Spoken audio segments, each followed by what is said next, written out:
జయ శుభకర వినాయక శ్రీకాణి భాగవర సిద్ధి వినాయక. నమస్కారం. ప్రేక్షకులందరికీ శుభోదయం.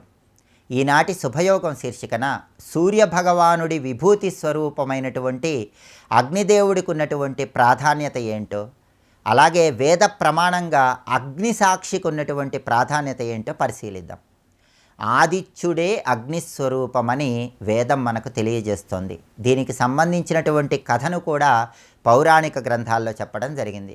ఒకానొక సమయంలో యాజ్ఞవల్కుడు అనే పేరు కలిగిన గొప్ప మహర్షి ఉండేవాడు. ఈ మహర్షి తండ్రి పేరు దేవరథుడు. యాజ్ఞవల్క మహర్షి తల్లి పేరు ఆలంబనీదేవి. దేవరథుడు, ఆలంబనీదేవి వైదిక ధర్మాలన్నీ కూడా చాలా అద్భుతంగా నిర్వహిస్తూ ఉండేవాళ్ళు. దేవరథుడి కుమారుడైనటువంటి యాజ్ఞవల్క మహర్షి యజ్ఞయాగాదుల్లో ఎప్పుడూ కూడా తండ్రికి సహాయం చేస్తూ ఉండేవాడు. ఎప్పుడూ యజ్ఞం దగ్గరే ఉండేవాడు. యజ్ఞపురుషుడి గురించే ఆలోచిస్తూ ఉండేవాడు. అగ్నిదేవుడి గురించే ధ్యానం చేస్తూ ఉండేవాడు. మిగిలిన సమయాల్లో వీణ వాయిస్తూ ఉండేవాడు. ఒకరోజు రాత్రి సమయంలో యాజ్ఞవల్క మహర్షి ఒక్కడే ఆశ్రమంలో ఉంటే తల్లి అయినటువంటి ఆలంబనీదేవి ఆశ్రమంలోకి ప్రవేశించగానే ఆశ్రమం మొత్తం విపరీతమైనటువంటి వెలుతురుతో నిండిపోయి ఉంటుంది. యాజ్ఞవల్క మహర్షి శరీరం నుంచి నీలం రంగులో ఒక కాంతి బయటికి వస్తూ ఉంటుంది. ఇది చూసినటువంటి ఆలంబనీదేవి తన భర్త అయినటువంటి దేవరథుడి దగ్గరకు వెళ్ళి ఈ విషయం చెప్తే, దేవరథుడు ఎవరైతే ఆదిత్యుణ్ణి అగ్నిస్వరూపంగా భావించి ఆరాధన చేస్తారో, అగ్నినే ఆదిత్యుడిగా భావించి ధ్యానం చేస్తారో వాళ్ళకి శరీరం నుంచి ఒక నీలం రంగు జ్యోతి బయటకు వస్తుంది, ఆత్మసాక్షాత్కారం కలుగుతుందని ఆలంబనీదేవితో పలుకుతాడు. మర్నాడు ఉదయం యాజ్ఞవల్క మహర్షి ధ్యానం నుంచి బయటికి వచ్చి, నేను ధ్యానం చేస్తున్నప్పుడు యజ్ఞపురుషుడు బయటికి వచ్చి తాను ఆదిత్యుడి స్వరూపమని వివరించాడు. ఆదిత్యుడినే అగ్నిగా భావించమని ధ్యానం చేయమని పలికాడు. అలా ధ్యానం చేయటం వల్ల నాకు బ్రహ్మజ్ఞానం కలిగింది, ఆదిత్యుడి అనుగ్రహం కలిగిందని పలుకుతాడు. కాబట్టి ఈ కథ మనకు వేదాల్లో చెప్పారు. ఎవరైనా సరే సూర్యుడిని అగ్నిస్వరూపంగా భావించి ఆరాధన చేసినట్లయితే సూర్యుడి అనుగ్రహము, అగ్నిదేవుడి అనుగ్రహం కలుగుతుంది. అలాగే వైదిక సంప్రదాయంలో అగ్ని సాక్షికి కూడా విశేషమైన ప్రాధాన్యత చెప్పడం జరిగింది. ఎవరైనా స్నేహం చేసుకుంటుంటే అగ్ని సాక్షిగా స్నేహం చేస్తారు. శ్రీరాముడు, సుగ్రీవుడు ఇద్దరూ కూడా అగ్ని సాక్షిగా మైత్రి చేసుకున్నారు. అలాగే వివాహం జరిగేటప్పుడు కూడా అగ్ని సాక్షికి ప్రత్యేకమైన ప్రాధాన్యత చెప్పడం జరిగింది. వివాహ సమయంలో ఒక మంత్రం చెప్తారు. ఆ మంత్రం ఏంటంటే, ఇప్పటి వరకు సోముడు, గంధర్వుడు, అగ్ని వీళ్ళ ముగ్గురి చేత పాలించబడిన నువ్వు ఇక నుంచి నా చేత పాలించబడతావని వరుడు చెప్పే విధంగా ఒక మంత్రం ఉంటుంది. ఎందుకంటే బాలిక జన్మించగానే కొన్ని సంవత్సరాలు చంద్రుడి ప్రభావం పనిచేస్తూ ఉంటుంది. ఆ తర్వాత నుంచి బాలిక గంధర్వుడి అధీనంలో ఉంటుంది. లావణ్యవాన్ గంధర్వ అంటుంది శాస్త్రం. అంటే బాలికలో వచ్చేటటువంటి సౌందర్యము, సుకుమారత్వము, లావణ్యము వీటన్నిటికీ కూడా గంధర్వుడు ఆధిపత్యం వహిస్తాడు. ఆ తర్వాత కొంతకాలానికి అగ్నిర్వై కామకారక అంటుంది శాస్త్రం. అంటే అగ్నిదేవుడి అధీనంలోకి బాలిక వెళుతుంది.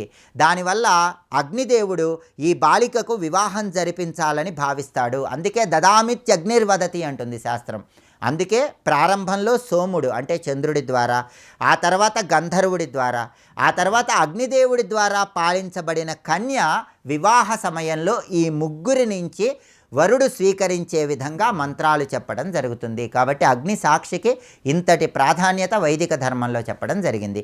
అగ్ని సాక్షికి ఉన్న ప్రాధాన్యత తెలుసుకుంటూ దాంతోపాటుగా ఆదిత్యుణ్ణి అగ్నిస్వరూపంగా భావించి ఆరాధన చేయటం ద్వారా అగ్నిదేవుడి అనుగ్రహము, ఆదిత్యుడి అనుగ్రహానికి ప్రతి ఒక్కరూ సులభంగా పాత్రలు కావచ్చు. రేపటి శుభయోగం శీర్షికన సోమవారం సందర్భంగా చంద్రశేఖరాష్టకంలో ఉన్నటువంటి భావం ఏంటో, చంద్రశేఖరాష్టకంలో ఉన్న విశేషార్థం ఏంటో అర్థం తెలుసుకుంటూ చంద్రశేఖరాష్టకం పఠిస్తే ఎటువంటి సత్ఫలితాలు కలుగుతాయో పరిశీలిద్దాం. నమస్కారం.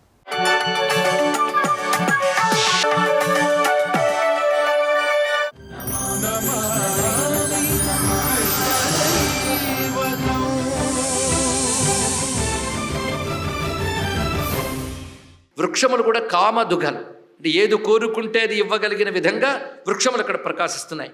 కలింద పుత్రీంచ సువర్ణ సౌధై శ్రీరత్న సోపానమయీ బభూవ. ఆ యమునా నది రత్న సోపానములతో కూడి తీర్మనందు సువర్ణమయమైనటువంటి మండపాదులతో ప్రకాశిస్తూ ఉన్నది అన్నారు. ఇది బృందావనం యొక్క అసలు స్వరూపం అండి. ఇది చెప్తూ ఉంటే ఒక చిన్న కథ గుర్తొస్తుంది. బృందావనంలో కొద్ది కాలం క్రితం జరిగినటువంటిది. అప్పుడు మన దేశం మొఘలాయుల పాలనలో, అక్బర్ కాలంలో, ఆయన పాలనలో ఉన్నటువంటి సమయం. ఆ సమయంలో ఆయన ఆస్థాన విద్వాంసుడు తాన్సేన్ అని ఉండేవాడు. ఆయన గొప్ప సంగీత విద్వాంసుడు. ఆయన సంగీతానికి మురిసిపోయి అక్బరు, నువ్వే ఇంత గొప్పగా పాడుతున్నావంటే నీ గురువు ఇంకెంత గొప్పగా పాడతాడో ఆయన చూడాలనుంది అన్నాడు. ఇక్కడ ఆస్థానానికి పిలిపిద్దామన్నాడు. ఆయన పిలిచినా రాడండి, ఆస్థానాలకి అంత తేలిక కాదు ఆయన దర్శనం కూడా అన్నాడు. పోనీ మనమే వెళదాం అన్నాడు. వెళ్ళి ఆయన పాట విందామని. వెళ్ళడం వరకు సరిపోతుంది, కానీ ఆయన పాట విందామని కూర్చుంటే ఆయన వినిపించడు. ఆయన పాడినప్పుడు మనం వినాల్సిందే అన్నాడు. ప్రయత్నిద్దాం. మొత్తానికి నీ రాజలాంఛనాలు, దర్పాలు మా గురువు గారి దగ్గర చల్లవన్నారు. వెంటనే అక్బరు తన యొక్క పాదుషా వేషం అంతా విడిచిపెట్టి సామాన్య వేషం ధరించి తాన్సేన్తో పాటు బృందావనంలో చేరుకున్నారు. ఆ బృందావనంలో నిధివన్ అని ఒక చోటు ఉన్నది. అక్కడ ఉండేవాడు మహానుభావుడు. ఆయన పేరు హరిదాస్జీ మహారాజ్. ఆయన నిరంతరం రాధాకృష్ణ ధ్యానంలో ఉండేవారు. ఆయన సంగీతం దివ్యం. ఆ పాట వినాలని పొదల చాటున వాడి చాటున ఉంటూ ఎప్పుడు పాడతాడా అని ఎదురు చూసేవారు వీరిద్దరూ కూడా. శిష్యుడిగా నమస్కారం చేశాడు, ఆయనతో పాటు నమస్కారం చేశాడు. ఆయన రాధే కృష్ణ అన్నారు, మళ్ళీ వెళ్ళిపోయారు. పాడమని అడిగే సాహసం వాళ్ళకి లేదు. ఎప్పుడు పాడితే అప్పుడు విందామని కొన్నాళ్ళు ఎదురు చూశాక ఒకరోజు ఆయన గానం చేస్తుంటే మై మరిచిపోయాడు అక్బర్. ఇంకా తట్టుకోలేక తాన్సేన్తో వెళ్ళి సాష్టాంగ నమస్కారం చేశాడు. ఆయన ఎంతో దివ్యమైన గానం విన్నాం, మీలాంటి వారికి ఏదైనా సేవ చేయాలి, ఏం చేయమంటారో చెప్పండి అన్నాడు. మళ్ళీ కొంచెం అహంకారం వచ్చింది ఆయనకి. ఏం చేయాలి, నాకేం కావాలరా, నాకేం అక్కర్లేదు వెళ్ళన్నాడు. మీరు ఒక్కరూ ఈ వనంలో ఉంటున్నారు, ఎంత సంపదైనా నేను ఇవ్వగలను, రత్నాలు రాసులు ఏదైనా కావాలంటే ఇవ్వగలనంటే ఏమి ఇవ్వక్కర్లేదని చెప్తున్నానుగా, వెళ్ళు అని చెప్తున్నారు. కానీ నేను విడిచిపెట్టలేదు, ఏదో చేస్తానన్నాడు. ఇది ఒక పని చెయ్యు, నేను రోజు అక్కడ యమునికి స్నానానికి వెళుతూ ఉంటాను, అక్కడ మెట్లుంటాయి, ఆ మెట్లలో ఒక ఇటుక పక్కకు వచ్చేసింది, దాన్ని సరిగ్గా తిన్నగా పెట్టి వెళ్ళన్నాడు ఆయన. ఇదేనా సేవ? సరే చెప్పాడు కదా అని వెళ్ళాడు. అక్కడ ఏ కరుణ ప్రసరించారో హరిదాస్జీ తెలియదు, కానీ తిన్నగా వెళ్ళేటప్పటికల్లా అక్కడ ఇటుకలు కాదు కనబడుతున్నది, రత్నమయమైన సోపానములు, కాంతిమయమైన భూములు కనబడుతున్నాయి. ఆశ్చర్యపోయాడు అక్బరు. తిన్నగా వచ్చి దండం పెట్టాడు. ఏమిస్తావు నాకు అన్నాడు. ఇలాంటి బృందావనంలో ఉన్న నాకు నువ్వు ఏ సంపదలు ఇస్తావు తెలిసిందా, వెళ్ళన్నాడు. అది ఇక్కడ ఇది జరిగిన కథ అండి, ఇక్కడ చరిత్ర ఇది. తర్వాత రాధాకృష్ణ యుగళం, రాధాకృష్ణులు ఆడుకుంటూ హరిదాస్జీకి ఇటుపక్క అటుపక్క పడుకునేవారట. ఒకసారి ఆయన అనుగ్రహించి ఇద్దరూ కలిపి ఒక మూర్తిగా ప్రకటింపబడ్డారు ఆ నిధివనంలో. ఆ ప్రకటింపబడ్డ మూర్తి ఏ చోట ప్రకటింపబడిందో నేటికి బృందావనం నిధివనంలో యుగళమూర్తిగా ప్రాకట్య స్థల్ అని అక్కడ ఇప్పటికీ ఉంటుంది. అక్కడ ప్రకటింపబడ్డారు. ఆ ఇద్దరిని తీసుకువచ్చి ఆలయంలో ప్రతిష్ఠ చేశారు. అదే బృందావనంలో బాంకీ బిహారీ మందిర్ అని ప్రసిద్ధి చెంది ఉంటుంది. అక్కడ ఉన్నది రాధాకృష్ణ యుగళమూర్తి. ఒకే విగ్రహంలో రాధాకృష్ణులు ఇద్దరు ఉంటారు. అది రాధాకృష్ణ యుగళమూర్తి. అంటే బృందావనం అంతా రత్నమయము, స్వర్ణమయము అనే విషయం ఒక క్షణకాలం పాటు గుర్తించేయడానికి అవకాశం ఇచ్చేటంత కాలం పాటు చూపించాడు హరిదాస్జీ మహారాజానికి. అది బృందావనం. ఇప్పుడు ఈ వర్ణనకు సరిగ్గా సరిపోతుంది ఇక్కడ. అదే బృందావనం ఎలా ఉంది, రత్నఖచితమైన సువర్ణ కాంతులతో ప్రకాశిస్తున్నది. దాని ఒడ్డు అంతా కూడా శ్రీ రత్న సోపానమయీ బభూవ. ఇంకా పక్కన గోవర్ధన పర్వతం ఉన్నది. ఆ గోవర్ధన పర్వతము రత్నకాంతులతో విరాజిల్లుతున్నది. ఇక్కడ మామూలు కంటికి కనబడే గోవర్ధనం వేరు, ఈ గోవర్ధనం వేరు. గోవర్ధరో రత్నశిలామయో భూత్ సువర్ణ శృంగై పరితస్ఫురద్భి. బంగారు శిఖరాలతో, రత్నమయమైనటువంటి రాళ్లతో గోవర్ధనికి ప్రకాశిస్తోంది. మత్తాళిభిర్నిర్ఝర సుందరీభి దరీభిరుచ్చాంగకరీవ రాజన్ తదా నికుంజోపి నిజం వపుర్దధత్. వాటి తర్వాత అనేక రకాల పొదలు, అందమైన పూలతో, సువాసనలతో కూడిన నికుంజములు అక్కడ ప్రకాశిస్తున్నాయి. సభాయుతం ప్రాంగణ దివ్య మండపం. ఆ నికుంజాల మధ్యంలో రమ్యమైన మండపాలు శోభిల్లుతున్నాయి. వసంత మాధుర్యధరం మధువ్రతైర్మయూర పారావత కోకిల ధ్వనిం. ఒక్కసారి అక్కడ ఉన్నది కేవల వసంత వాతావరణం తప్ప మరొక ఋతువు లేదు అక్కడ. అందుకే కృష్ణుడు సంచరిస్తుంటే బృందావనంలో వేసవి కూడా వసంతంలో శోభిల్లుతూ ఉన్నది, తాపం లేకుండా ఉన్నాడు. ఎందుకంటే తాపత్రయ నాశకుడైన కృష్ణుడు తిరుగుతున్న చోట ఏ తాపము ఉండనప్పుడు గ్రీష్మతాపం మాత్రం ఉంటుందా అని భాగవతంలో శుకుడే తెలియజేస్తాడు ఇక్కడ. అలాంటి వసంత లక్షణాలతో శోభిల్లుతూ రమ్యమైనటువంటి మయూరములు, పావురాళ్ళు, కోకిలలు, ఇలాంటి పక్షుల యొక్క మంగళకరమైన మధురమైన నాదములు అక్కడ మ్రోగుతున్నాయి. సువర్ణ రత్నాది ఖచిత్పటైర్వృతం పతత్పతాకావళభిర్విరాజితం సరస్ఫుటద్విభ్రమరావలీఢితై విచర్చితం కాంచన చారు పంకజై. బంగారు పద్మాలు విరబూసినటువంటి అందమైన ఒక సరస్సు కూడా అక్కడ గోచరిస్తున్నది. ఇలాంటి రమ్యమైన చోటుకు వెళ్ళిన తర్వాత ఆ ఎత్తుకున్న పిల్లవాడు కాస్త చక్కగా పక్కకొచ్చి నిలబడి మంచి యువరూపాన్ని స్వీకరించాడు. ఇద్దరు ఒకేలా గోచరిస్తున్నారు. ఇప్పుడు ఎత్తుకున్న పిల్లవాడు కాదు ఇప్పుడు కనబడుతున్నది. ఇప్పుడు కనబడుతున్న వాడు రూపమే వేరు. అంటే పూర్ణంగా పెద్ద ప్రౌఢమైన యవ్వనము కాదు, అలాగని బాలమూర్తి కాదు. ఆ రెండిటికి నడుమ ఉన్నటువంటి ఆ లేత యవ్వనము, ఆ కిషోర రూపంతో వచ్చాడు ఆయన. ఆయనకి తగ్గట్టుగా ఉన్నది ఈవిడ. ఇద్దరు సమంగా ఉన్నటువంటి వారు. తదైవ సాక్షాత్ పురుషోత్తమోత్తము, పురుషుల్లో ఉత్తముల్లో ఉత్తముడైనటువంటి వాడు. ఆయన్ని మించి ఉత్తమ గనక ఇంకోడు లేడు. అలాంటి బభూవ కైశోర వపుర్ఘన ప్రభ పీతాంబర కౌస్తుభరత్నభూషణో వంశీధరో మన్మథరాశి మోహన. మన్మథరాశి మోహన. కోట్ల కొలది మన్మథులు ఒక్కచోట ఉన్నారా అన్నంత అందంగా ఉన్నాడు. చేతిలో వేణువు ధరించి వ్యత్యస్త పాదార విందుడై రాధమ్మ పక్కన నిలబడ్డాడు. ఆవిడ మురిసిపోయి చూస్తాను. వెంటనే ఆమె భుజం మీద చెయ్యి వేశాడు. ఆవిడ కూడా సంతోషించి ఆయన భుజం మీద చెయ్యి వేసింది. భుజేన సంగృహ్య హసన్ ప్రియాం హరిర్జగామ మధ్యే సువివాహ మండపం. ఆ నికుంజ మధ్యంలో ఒక అద్భుతమైన మండపం ఏర్పడి ఉన్నది. ఆ మండపంలోకి ఇద్దరు ప్రవేశించారు. ఏదో ముందే నిర్ణయించేసినట్లు. ఆ మండపం వివాహ మండపం. ఆ పెళ్ళికి కావలసిన సామగ్రి అంతా అప్పుడే ఏర్పరిచి ఉన్నది అక్కడ. అంటే భూమికే మామూలు భౌమం కాదు అని చెప్పేశారు. అదొక దివ్య భూమిక. అక్కడికి ప్రవేశించిన తర్వాత దృశ్యం కనబడుతుంది. అక్కడ వివాహ సంభారయుత సమేఖలం సుదర్భముద్ధార ఘటాది మండితం. వివాహానికి కావాలి సమస్త సంభారములు అక్కడున్నాయి.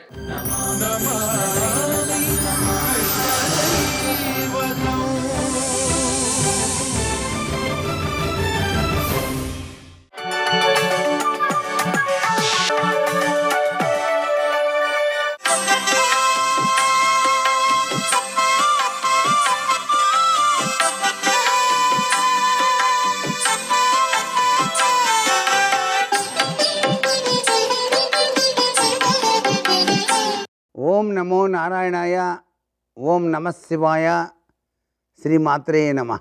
ఆదివారం నాడు శ్రీ సూర్యనారాయణ వేదపారాయణ లోకరక్షాపతి అంటూ సూర్యభగవాన్ని ధ్యానించాలి. అంతేకాకుండా ఆదివారం నాడు సూర్యభగవానికి సూర్య నమస్కారాలు ఆచరించి గోధుమ రవ్వతో చేసినటువంటి పరమాన్నం నైవేద్యంగా సమర్పిస్తే ఆరోగ్యప్రదాత మీ జీవితంలో అత్యంత విశిష్టవంతమైన అభివృద్ధిని కలిగింపజేస్తాడు. అంతేకాకుండా సూర్య భగవాన్ని కనుక మనం మనస్ఫూర్తిగా మనసులో తలుచుకొని దానికి సంబంధించినటువంటి శ్లోకం జయస్సదా సవితృమండల మధ్యవర్తి నారాయణ సరసిజాసన సన్నివిష్ట కేయూరవాన్ మకర కుండలవాన్ కిరీటి హరిహర వపుధృత శంఖచక్ర అని నమస్కారం చేస్తూ అర్ఘ్యప్రదానం చేస్తే మన ఇంట్లో కూడాను తిండికి బట్టకి లోపం లేని జీవనం సూర్యనారాయణమూర్తి అనుగ్రహిస్తాడని శాస్త్రం. ఆదివారం నాడు ఉపవాసం ఉండి రాత్రి సమయంలో భోజనం చేయటం వల్ల కూడా చక్కటి యోగవంతమైన ప్రభావం వచ్చి తీరుతుంది. ఆదివారం నాడు పేదలకు అన్నదానం చేయటం సర్వతోముఖాభివృద్ధికి నాంది పలుకుతుంది. ఆదివారం తక్కువగా అంచనా వేయకూడదు. ఆదివారం నాడు సూర్యారాధన చేస్తూ సూర్య భగవానుడు చెప్పినటువంటి సూత్ర ప్రాతిపదికలను ఎవరైతే ఆచరిస్తారో వారికి శతవిధాల ఆరోగ్యం భాస్కరాదిచ్చేతన చందంగా ఆరోగ్యప్రదాత అయిన ఆదిత్యుడు సర్వవిధ శ్రేయోదాయకవంతమైన ప్రభావాన్ని మీకు ప్రసాదింపచేస్తాడు సుమా అంటోంది శాస్త్రం. సర్వే జనా సుఖినో భవంతు.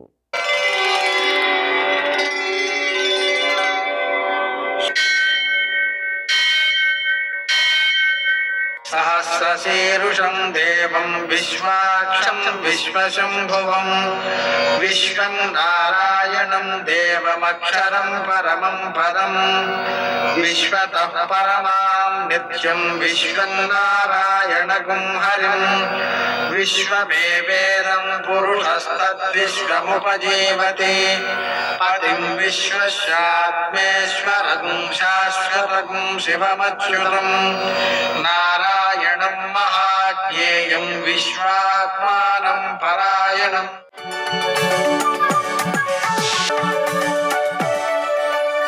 सूर्यशौर्यमथेन्दुरिन्द्रपदवी सन्मङ्गलं मङ्गलम्. यः कर्ता जगतां भर्ता संहर्ता महसां निधिः प्रणमामि तमादित्यं बहिरन्तस्तमोपहं. నేటి కాలమాన విశేషాలని గమనిద్దాం. స్వస్తి శ్రీ చాంద్రమాన పరాభవనామ సంవత్సరం ఉత్తరాయణం వసంత ఋతువు చైత్రమాసం కృష్ణపక్షం ఆదివారం. సూర్యోదయం 5:56 సూర్యాస్తమయం 6:16. తిథి తదియ మధ్యాహ్నం 12 వరకు. నక్షత్రం విశాఖ రాత్రి 12:08 వరకు. వర్జం తెల్లవారుజామున 4:36 ప్రారంభమై మరుసటి రోజు ఉదయం 6:23 వరకు కొనసాగుతోంది. దుర్ముహూర్తం సాయంకాలం 4:38 నుంచి 5:27 వరకు. అమృతకాలం మధ్యాహ్నం 2:22 నుంచి 4:08 వరకు. రాహుకాలం ఆదివారం కాబట్టి సాయంకాలం 4:30 నుంచి 6 గంటల వరకు. అష్టకూర్గు రీత్యా శుభప్రదమైన సమయం ఉదయం 11 గంటలకి. నేటి విశేషం ఆదివారం, అలాగే సంకష్టహర చతుర్థి. ఆదివారం కాబట్టి చన్నీటితో స్నానం చేయాలి, సూర్య నమస్కారాలు చేయాలి, మధ్యాహ్నం పాయసం నివేదన చేస్తూ సూర్యనారాయణమూర్తికి పూజ చేసుకోవాలి, ప్రసాదం తీసుకోవాలి, నూనె పదార్థాలు తినకూడదు. ఈరోజు సంకష్టహర చతుర్థి ఉంది కాబట్టి సాయంకాలపు వేళ ఆ స్వామిని పూజించుకోవాలి. 21 పుష్పాలతో 21 పత్రాలతో పూజ చేయాలి. 21 ఆత్మ ప్రదక్షిణాలు, 21 అరగుంజీలు తీయాలి. ఆ సంకష్టహర చతుర్థి వ్రతగాథ వినాలి. చంద్రోదయం అయిన తర్వాత చంద్రునికి అర్ఘ్యం ఇవ్వాలి. ఈ విధంగా చేయడం ద్వారా నీలాపనిందలు తొలగిపోతాయి. అంటే మనం చేయని తప్పును ప్రచారం చేస్తున్నటువంటి విధానం తొలగిపోతుంది, సత్యాలు బయటకు వస్తాయి అని అర్థం. ఆ విధంగా చేయడం ద్వారా మనం ఆ విఘ్నేశ్వరుని యొక్క అనుగ్రహంతో విఘ్నాలు తొలగించుకుని కష్టాలు తొలగించుకోగలుగుతాం. నేటి ఆణిముత్యాలు.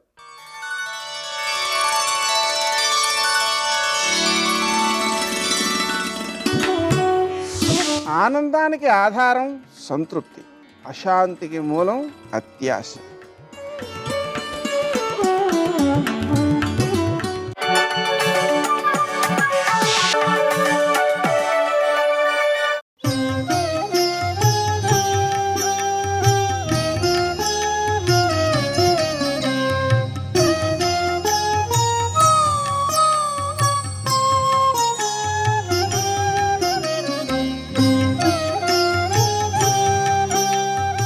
ఒకదానికి పొంగిపోయేవాడు కాదు, ఒకదానికి కుంగిపోయేవాడు కాదు. సమప్రవర్తయన్ మన, ఎప్పుడు సమానమైన స్థితిలో ఉంటాడు. అందుకని ఆయన అలాగే ఉన్నాడు. కోపం వచ్చింది, అరిచాడు అరిచాడు అరిచాడు అరిచాడు. చిట్ట చివరికి పరమేశ్వరుడికి శాపం ఇస్తున్నానన్నాడు. హవిస్సులు ఉండవు యజ్ఞంలో అన్నాడు. వెళ్ళిపోయాడు, ఇంటికి వెళ్ళిపోయాడు మహానుభావుడు. ఆయన మనసులో ఉంటే కదూ ఎవరికైనా చెప్పడానికి, అందుకే ఎవరికీ చెప్పడం. పార్వతీదేవికి కూడా చెప్పలేదు. మీ నాన్న చిన్న విషయానికి ఇంత రాద్ధాంతం చేశాడని ఎప్పుడూ చెప్పలేదు. చాలా కాలం అయిపోయింది. పరమశివుడు సంతోషంగా ఉన్నాడు, కడుపు మంటతో దక్షుడు ఉన్నాడు. ఎవడికి క్రోధం ఉందో వాణ్ణి కాల్చేస్తుంటుంది క్రోధం. ఎలాగైనా పరమేశ్వరుడు కూడా బాధపడాలి. అందుకే శివుడికి హవిస్సు లేని యాగం చేస్తానన్నాడు. ముందు వాజపేయం చేశాడు, తర్వాత బృహస్పతి సవనము అని ఇంకొక యాగం మొదలుపెట్టాడు. అది నిరీశ్వరం అన్నాడు. అందులో శివుడికి హవిస్సులు లేవన్నాడు. దేవతల్ని పిలిచాడు, ఋషుల్ని పిలిచాడు. దానికి బ్రహ్మగారు శ్రీ మహావిష్ణువు వెళ్ళడం మానేశారు. ఎందుకని అంటే అది దోషభూయిష్టం అని వాళ్ళకి తెలుసు. తెలియక వెళ్ళకపోతే శపిస్తాడేమోనని కొంతమంది దేవతలు ఋషులు వెళ్ళి దక్ష ప్రజాపతి ఇచ్చిన సంభావనలు గుచ్చుకొని విమానాల మీద వెళ్ళిపోతున్నారు. పార్వతీదేవి కైలాసంలో అంతఃపుర గవాక్షంలో నిలబడింది. వాళ్ళందరూ వెళ్ళిపోతున్నప్పుడు ప్రమదగణాలని పిలిచి అడిగింది, ఎందుకు అంతమంది విమానాల్లో వెడుతున్నారు, ఏమిటా సంతోషం అని అడిగింది. అమ్మ, మీ తండ్రి గారైన దక్ష ప్రజాపతి యజ్ఞం చేస్తున్నాడు. వాళ్ళ యజ్ఞం చూడ్డానికి వెళ్ళారు. అక్కడ ఆ యజ్ఞంలో వాళ్ళందరికీ కూడా కానుకలు ఇచ్చాడు. వాళ్ళు ఆ యజ్ఞం చూసి వెడుతున్నారమ్మా అన్నాడు. ఆమె వెంటనే ఆలోచించింది. అందులో ఉన్న ధర్మరహస్యం పట్టుకోవాలి. అందుకే ఉపన్యాసం నేను వేదప్రోక్తమైన మంత్రంతో ప్రారంభం చేశాను. ఆవిడ గబగబా కిందకి దిగి వచ్చింది. పరమశివుడి దగ్గరికి వెళ్ళంది. కావున ఆ యజ్ఞమునకు ఆ విభుద గుణంబులీగెదరదిగో దేవా మనమిపుడచటికి పోవలనను కోర్కె నాకు పుట్టెడు అభవా అంది. శంకర, పరమేశ్వర, నాథ, నాకొక కోరిక పుట్టింది. అదిగో చూశారా, ఆకాశ మార్గంలో విమానంలో దేవతలు ఋషులు మా నాన్నగారు చేసినటువంటి యజ్ఞానికి వెళ్ళి చూసి సంభావనలు గుచ్చుకుని సంతోషంగా వెళ్ళిపోతున్నారు. నాకు కూడా తండ్రి గారైనటువంటి దక్ష ప్రజాపతి చేసినటువంటి యాగశాలకి వెళ్ళి ఆ యాగం చూడాలి అని కోరికగా ఉంది. అందుకని మనం కూడా వెడదాం రండి అంది. పరమేశ్వరుడు ఏమీ మాట్లాడలేదు. ఆవిడంది మళ్ళీ, కావున ఆ యజ్ఞమునకు ఆవిభుద గణంబులొచ్చదరదిగో అంది కదా, పైన దేవతలు వస్తున్నారంది. కాదు కాదు, ఒక్క దేవతలే కాదు. కావున ఆ యజ్ఞము కనుగొనగా నాయనుజులు వారి ప్రాణనాథులతోడన్ బాయక ఒత్తురు, నేను పోయిన వారినచట చూడగగల్గున్ అంది.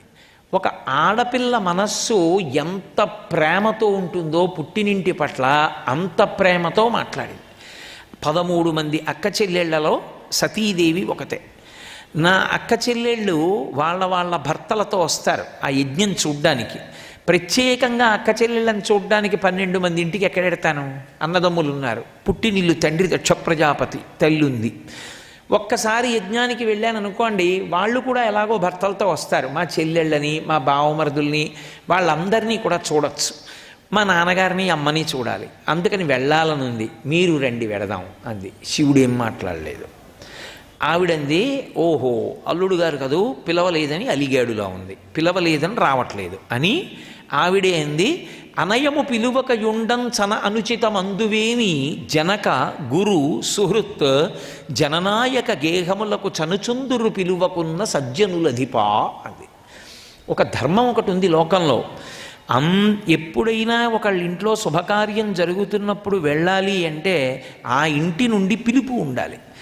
రండి అని పిలిస్తే వెళ్ళాలి, అంతేకాని పిలవకుండా వెళ్ళకూడదు శుభకార్యానికి. కానీ కొంతమంది ఇళ్ళకి మాత్రం పిలవలేదు అని వెళ్ళకుండా ఉంటే తప్పు అవుతుంది.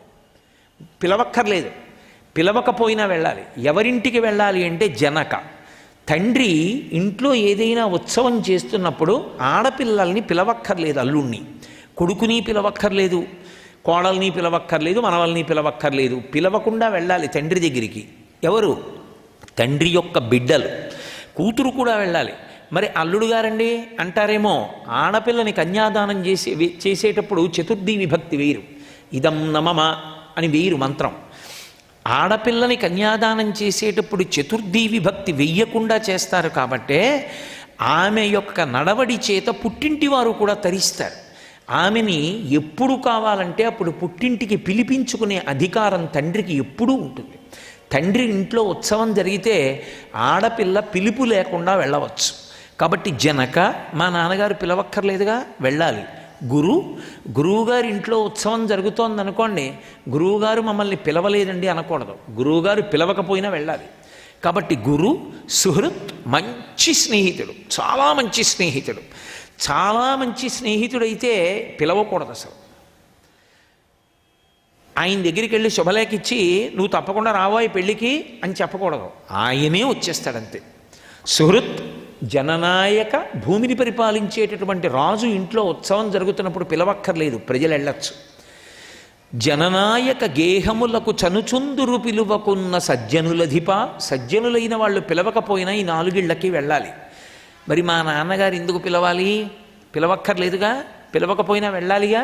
నువ్వు సజ్జనుడివిగా, నీకు సమస్త శాస్త్రములు తెలుసుగా, ఈశాన సర్వ విద్యానాం ఈశ్వర సర్వభూతానాం బ్రహ్మాధిపతి అని పేరు కదా, అటువంటి వాడివి మీ మామగారి ఇంట్లో జరుగుతున్నటువంటి కార్యక్రమానికి రావద్దు, అందుకని బయలుదేరి వెడదాం రండి అంది. సర్వం శ్రీ ఉమామహేశ్వర పరబ్రహ్మార్పణమస్తు. స్వస్తి.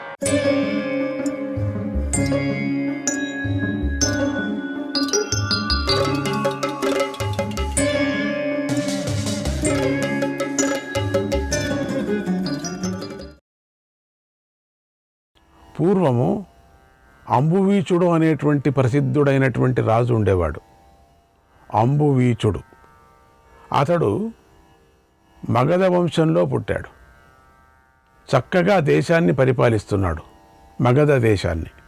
అంబువీచుడు ఒకనాడు అతడికి శ్వాసరోగం పట్టుకుంది. శ్వాసరోగం పట్టుకుంటే అంతే, ఇంకా దాంతో ఇంద్రియ బలం క్షీణించింది. రాజ్య వ్యవహారాలు చక్కబెట్టలేకపోయాడు, రాజ్యాన్ని సరిగ్గా పాలించలేకపోయాడు. శ్వాసరోగంతో బాధపడే వాళ్ళతో ఏం పని అవుతుంది? కష్టం కదా. అధికారాన్ని ప్రధానమంత్రి ఆధీనంలో ఉంచి తన పెద్ద మంత్రికి ఉంచేసి అట్లా పాలించసాగాడు. అతడి ప్రధానమంత్రి పేరు మహాకర్ణి. రాజు అతడిపైనే ప్రతి పనికి ఆధారపడ్డాడు. కొన్నాళ్ళకు మంత్రి గారికి రాజు పదవి బాగుందనిపించింది. ఎందుకంటే అంతా నేనే పని చేస్తున్నాను, రాజు పదవి కూడా బాగుంటుంది కదా అనుకున్నాడు. పనంతా నేనే చేస్తున్నాడు కదా అని నిదానంగా రాజును పక్కకు తోసి తానే పెత్తనం చెలాయించసాగాడు. రాజుకు చెప్పకుండానే ప్రారంభం చేశాడు. రాజ్యపాలన చేస్తున్నాడు. రాజును ఒక రూములో పెట్టి అక్కడ దగ్గుకొని ఉండు అని చెప్పి ఏర్పాట్లు చేశాడు. సైనికులను తన వైపు తిప్పుకున్నాడు. తిరుగుబాటు కూడా చేశాడు. రాజైన అంబువీచుణ్ణి అవమానం చేశాడు, అవహేళన చేశాడు. మంత్రులంతా తన తట్టు అయిపోయారు, సైనికులందరూ కూడా తన తట్టు అయిపోయారు. దుష్టమంత్రి రాజుగారికి సంబంధించిన స్త్రీ, ధనము, రత్నాలను తానే అనుభవించసాగాడు. వాడి దుర్గుణాలు రోజు రోజుకు పెరిగిపోతున్నాయి. సకల వస్తువులను హస్తగతం చేసుకున్నాడు. దుష్టమంత్రైన మహాకర్ణిలో లోభం పెరిగి పెరిగి రాజ్యాన్నే అపహరించాలనుకున్నాడు. ఎంతగానో ప్రయత్నించాడు. అతడి ప్రయత్నం విఫలమైంది. రాజ్యాన్నే ఏమో చేయాలనుకున్నాడు. చివరికి మహారాజా అదృష్టం కొద్దీ ఆయనే గెలిచాడు. దుష్టమంత్రి మహాకర్ణి తన కోరికను తీర్చుకోలేకపోయాడు. ఎట్లనో రాజు మొత్తానికి గెలిచాడు. అదృష్ట బలంతో రాజ్యాన్ని అపహరించలేకపోయాడు. ఈ కథ మనకు తెలుసు. ఇక్కడ దుష్టమంత్రి పైన అనారోగ్యం పాలైనటువంటి అంబువీచ మహారాజు ఎలా గెలిచాడంటే అదందరికీ అనుమానంగా ఉంది. అదృష్టం వలన అతనికి అదృష్టం ఉంది. అతని అదృష్టమే అతను రక్షించింది. తన అదృష్టం వల్లనే అతను అధికారాన్ని తిరిగి పొందాడు అని మనం తెలుసుకోవాలి. కనుక ఓ మహారాజా, అదృష్టం కంటే వేరే సహాయం అక్కర్లేదు. అదృష్టం మీదైతే రాజ్యం వృద్ధి చెందుతుంది, మీ ఆధీనంలో ఉంటుంది. అదే తారుమారైతే ఎంత ప్రయత్నం చేసినా ఫలితం కూడా తారుమారు అవుతుంది అని తెలుసుకోండి. మీరు వివేకవంతులు, ప్రజ్ఞావంతులు, బుద్ధివంతులు కనుక ఈ మాటలు విన్నారు. కనుక బాగా ఆలోచించండి. ఎవరు దుష్టులో ఎవరు శిష్టులో తెలుస్తుంది. ఎవరు చెడు హృదయంతో బోధిస్తున్నారో, ఎవరు మంచి హృదయంతో చెబుతున్నారో వారి వారి మాటలను బట్టి గ్రహించండి అన్నాడు. వెంటనే ద్రోణాచార్యుడు కోపించి ఇలా అన్నాడు, ఓరి దుష్టుడా కర్ణ, నువ్వు ఎందుకు ఇలా మాట్లాడుతున్నావో మాకు తెలీదు. మమ్మల్ని ఇద్దరినీ ఆ విధంగా అవహేళన చేస్తున్నావా నువ్వు? మేము మాట్లాడింది సరిగలేదని. నీ మనస్సులో పాండవుల మీది ద్వేషం పూర్తిగా నిండిపోయి ఉంది కదా. ఆ ద్వేషంతో నా మాటల్నే తప్పున పడుతున్నావు, నువ్వు చెడుగా చిత్రీకరిస్తున్నావు.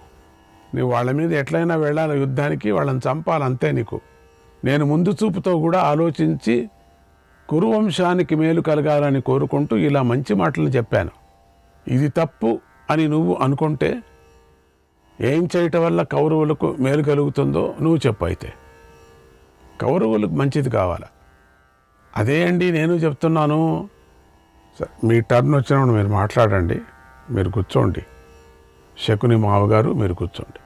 నేను బాగా శకుని మామగారు చెప్పనే, నాకు 10 నిమిషాలు చాలదు, ఒక 2 గంటలు కావాలి. అందుకని మీదంతా ముగించండి, నేను బావగారికి నేను చెప్పుకుంటాను.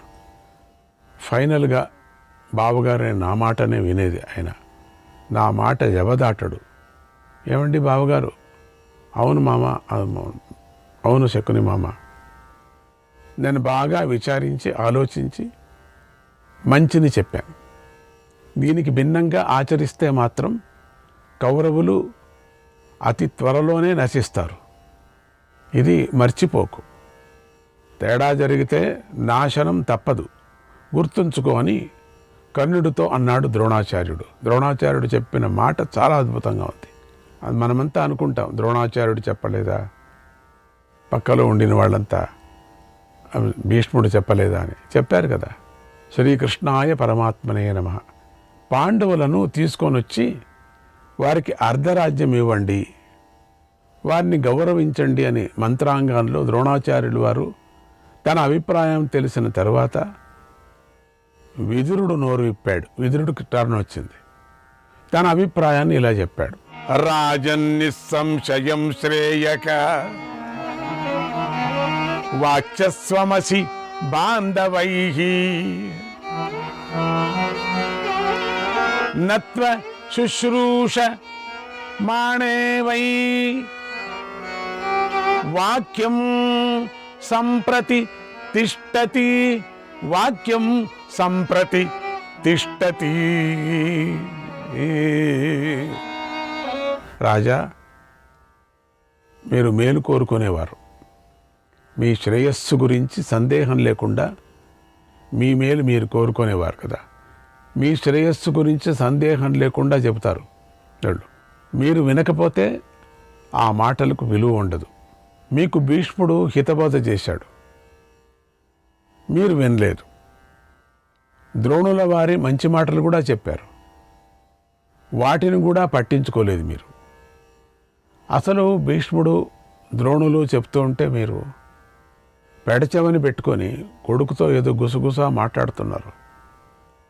అసలు భీష్మ పితామహుడు మాట అంటే ఏమనుకున్నారు? ఏదో చెవులో గుసగుస అంటున్నారు. అంటే మీరు సరి అయినటువంటి ఏకాగ్రతతో మీరు వినలేదు. ఒక విషయం గ్రహించండి, వారి మాటలే మీకు మేలుని చేస్తాయి. వాళ్ళిద్దరూ చెప్పినటువంటి మాటలు మన రాజ్యానికి మీకు మేలు చేస్తాయి.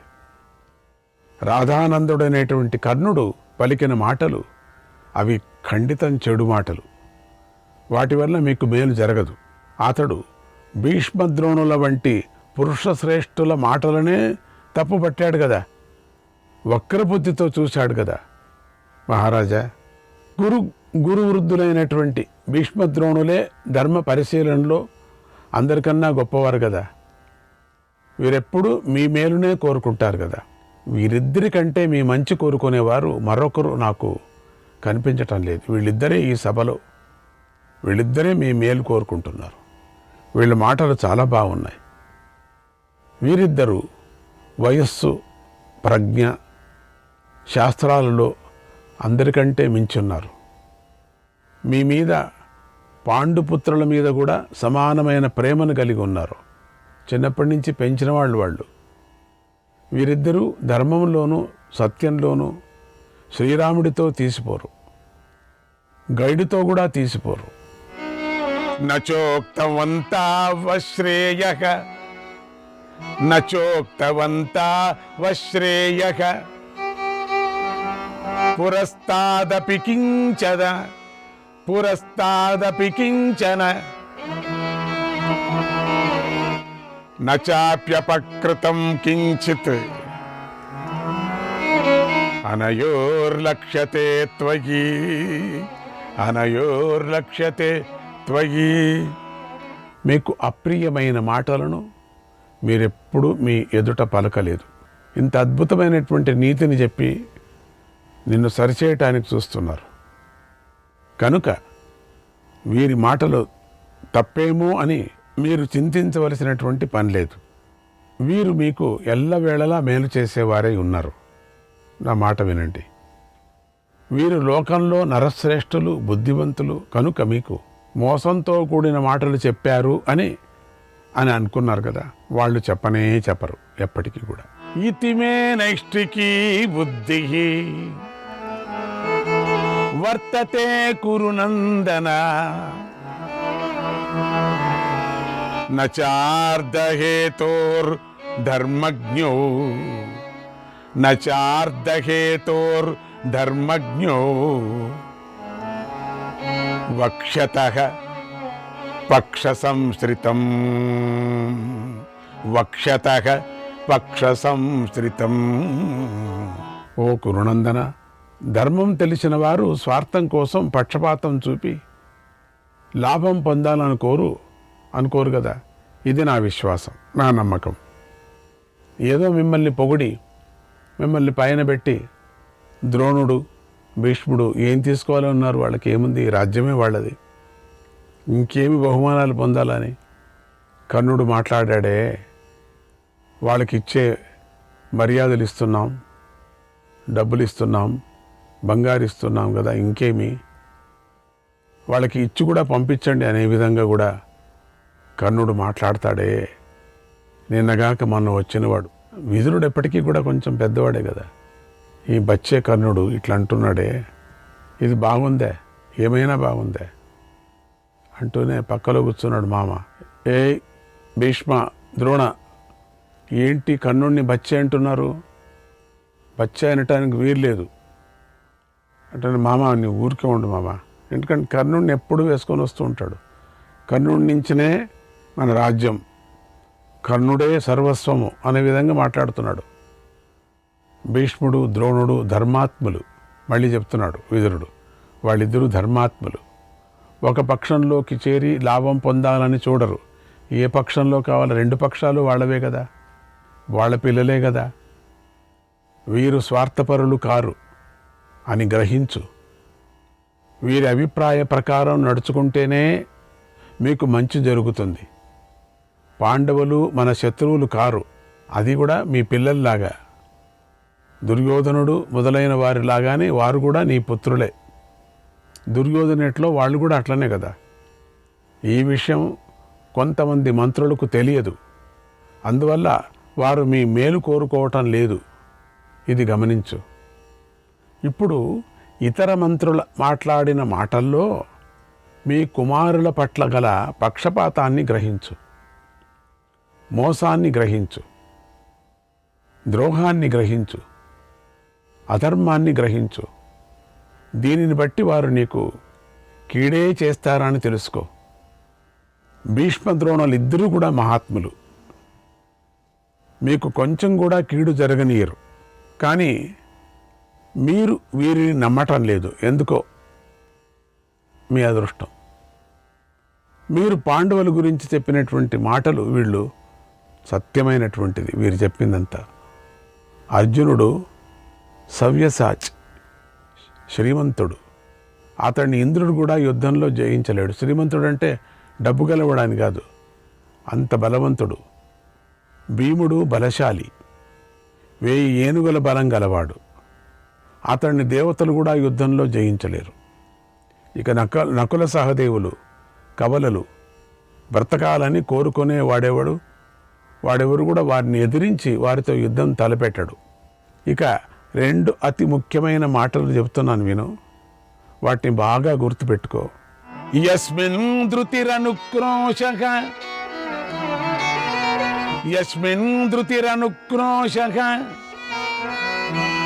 క్షమా సత్యం పరాక్రమః నిత్యాని పాండవే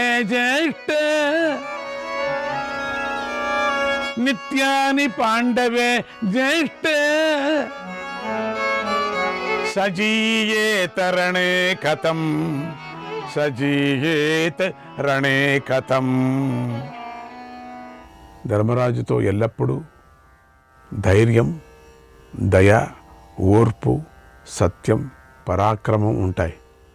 అందుచేత అతడిని యుద్ధంలో జయించడం అసాధ్యం. ఇది మొదటి ముఖ్య విషయం. ఇక రెండవది అతి ముఖ్యమైన విషయం విను. ఏషాం పక్షధరో రామక, ఏషాం పక్షధరో రామక, ఏషాం మంత్రీ జనార్దనక, ఏషాం మంత్రీ జనార్దనక, కిం ను తైరజితం సంఖ్యే, కిం ను తైరజితం సంఖ్యే, యేషాం పక్షే చ సాత్యకిః, యేషాం పక్షే చ సాత్యకిః. ఇక బలరాముడు, ఉపాయాలు గల శ్రీకృష్ణుడు, అతడి తమ్ముడు సాత్యకి ఎవరి పక్షంలో ఉంటే వారిని ఓడించటం చాలా కష్టం. ఇది గమనించు. ఇప్పుడు పాండవులు ద్రుపదుడికి అల్లుళ్ళయ్యారు, దుష్టద్యుమ్నుడికి బావలయ్యారు. అందుచేత పాండవులను జయించడం కష్టం. బలం పెరిగిపోయింది బాగా. ధర్మంగా ఆలోచిస్తే అసలు ఈ రాజ్యము పాండవుల తండ్రి అయినటువంటి పాండురాజుదే. అర్ధరాజ్యం కూడా కాదు, మొత్తం రాజ్యం అంతా వాళ్ళదే. అసలు మనమనుభవిస్తున్న వాళ్ళది. అందుచేత ఈ రాజ్యానికి పాండవులే ఉత్తరాధికారులు అని గ్రహించు. అసలు వాళ్లే అధికారులు ఇక్కడికి. మనమే వేడుకోవాలా, అర్ధరాజ్యం నాకేదని ఇస్తే మనం వెళ్ళిపోతామేమని, మూట కట్టుకొని పోతామని. నువ్వు ఈ కర్ణుని బలము, నీ కొడుకు దుర్యోధనుడి బలము చూసుకొని విర్రవీగుతున్నావు. నీకు గూబలాగా చెవులో చెప్పేటువంటి ఆ మామగారు, ఆ విదురుడు మామగారు ఉన్నాడే, ఆ విదురుడిని చెప్పిన మాటలు చెప్తున్నాడు. ఆ మామగారు ఉన్నాడే, ఆ మామగారి నుంచే ఇంత వచ్చింది ఈ కుంటిశకుని.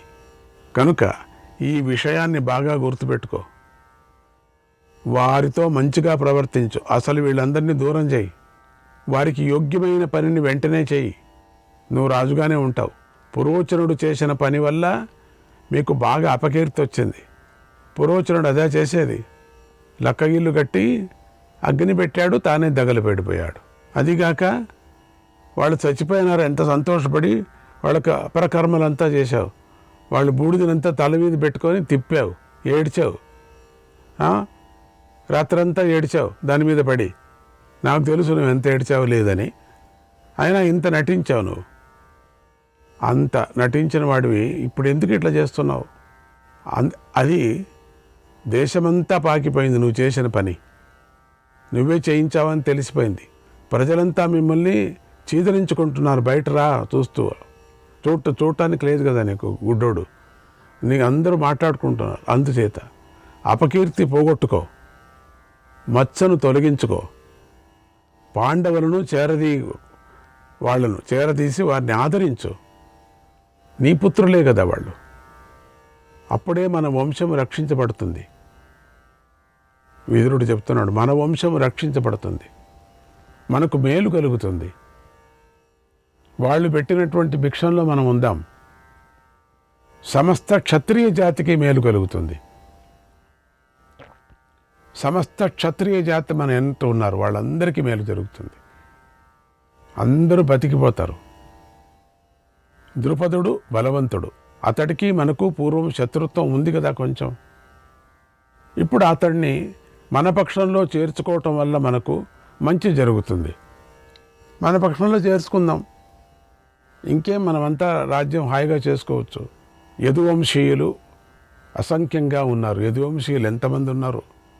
వారు మహాబలవంతులు. వారందరూ కృష్ణుడి వైపే ఉంటారు. వాళ్ళంతా కూడా శ్రీకృష్ణాయ పరమాత్మనే నమః.